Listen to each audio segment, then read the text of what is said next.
If Christianity is true, why are there so many denominations?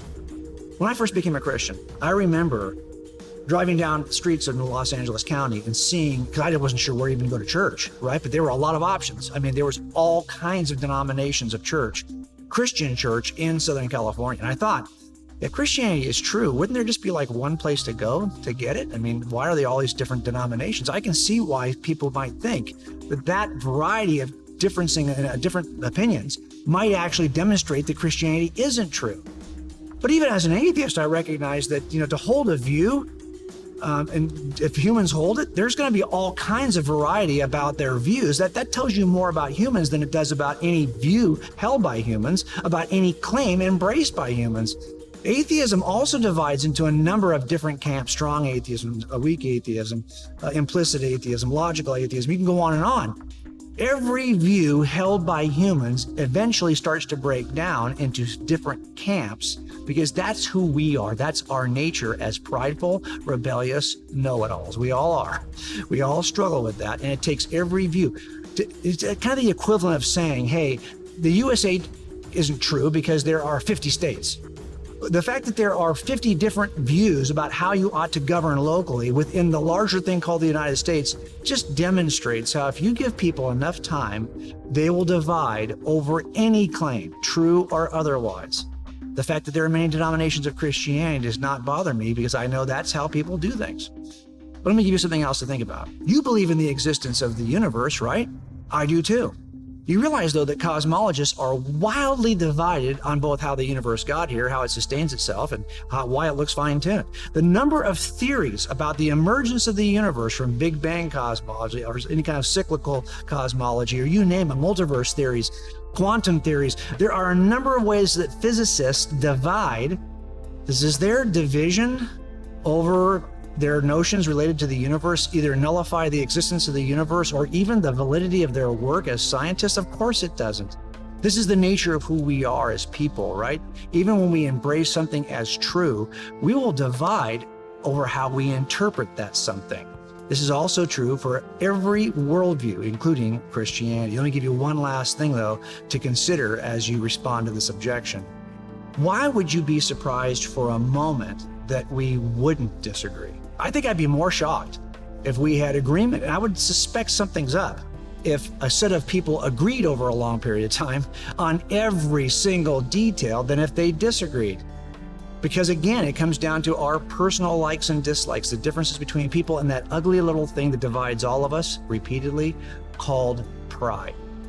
In the end, it's not a view that has a problem if people interpret the view differently. It's about the problem with people. That's just the nature of who we are. We don't agree on small details related to even the most benign matters, let alone critical matters. Why would you be surprised that we would disagree about things when it comes to any worldview, including Christianity?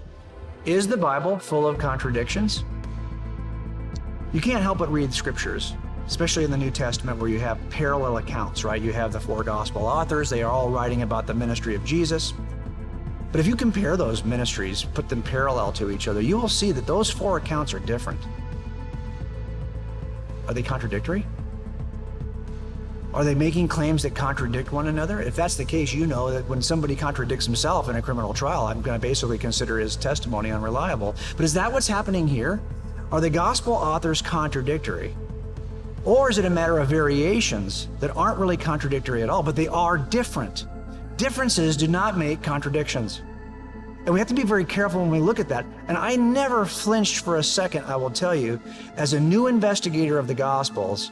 I was 35 years old, never read through the Gospels. I'm reading for the first time, and I am seeing the differences between each account. And I'm like, well, okay, you know what? This is actually comforting, because that's what I would expect to see when you've got different people who have different perspectives. And when I say this, I only say it from years of experience talking to multiple eyewitnesses of the same event. That event can happen just an hour ago, but I guarantee you, they will have a different account. And why are they different? Well, a lot of times they're different because the witnesses have different perspectives. Now, when I say perspectives, I don't just mean geographic perspectives, although that could be the case. If I'm standing a little further away than you are, my view might be different than you. I might catch more of what's happening, but I might miss some important detail of what was said from just 3 feet away. So a geographic perspective is important, but also just your own interests, that perspective of what you're interested in. Like I will tell you, whenever I do a case and I'm wanting to get a good description of clothing, I seldom will ask the male witnesses. I know that sounds crazy, but I've had better success asking if there's a mom, for example, somebody who's been married for a long time and has dressed both her husband and her children. Good chance she's going to know. That wasn't just a collared shirt. That was the collared shirt that has the soft collar. It was kind of flipping up on the side, and it had the wrist, the armband that was kind of tight to the arm, kind of like a polo shirt. These kinds of descriptions, you might actually offer that kind of description if you have that kind of interest, or if you own that kind of shirt, you might be thinking, that's just like my shirt, and I can describe my shirt in detail. This might account, and it does account, for why witnesses give what appear to be different accounts of the same event. They aren't really different. Let me give you another way to think about this, though. As a homicide detective, I only ask dispatchers for one thing when they call me to the scene of a homicide. Like, I'm at home, it's 2 a.m, I'm asleep, and I don't even want to go out anywhere, right? But now I get woken up by a phone call. Yeah, we've had a shooting at 5th and Figueroa. Okay, so I got to go to 5th and Fig. Okay, is anybody there right now? Of course, yeah, they did. Police officers are on scene. Okay, one request. I only make one request of the dispatcher. Do me a favor, have the officers separate the eyewitnesses. Then I get dressed and I go. Why do I have that as my only request? Because if they don't separate those eyewitnesses when I get there, those 4 or 5 eyewitnesses will have talked for an hour, and then they'll tell me the same story 5 times. I don't want that. I want the apparent, messy, quote-unquote contradictory claims they're going to make, because they're not really contradictory. My job as the detective is to puzzle this back into the richest, most complete profile, basically a cumulative statement from everyone, even though I know that each person is going to add just one piece of that larger statement puzzle. The only thing I ask for is separate those eyewitnesses, because I know that apparent differences between eyewitness accounts is the very earmark of reliable eyewitness testimony. So when I read through the Gospels and I saw that there were differences, yeah, no kidding, there are differences, it didn't shake me. In fact, it encouraged me. For the third reason I like to offer, and I'll give it to you right now, do you not think that the people who formed the canon of Scripture didn't have enough time to make changes to the accounts, to seam out all those, to get all those messy little differences all figured out?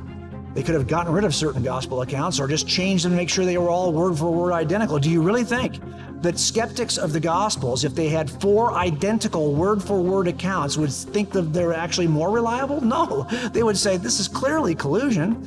They all say the exact same thing. That is the problem when accounts you try to actually make them say the same thing. You're far better off just letting each person infuse his or her account with whatever it is that's in his perspective, in his interest set, from his geographic perspective, from his own life background, from what it is he likes or dislikes. Those kinds of accounts will appear maybe even to be contradictory. Read a little deeper. You'll be able to reconcile those differences. They're not contradictory, they're just different. And that is how we know they're reliable.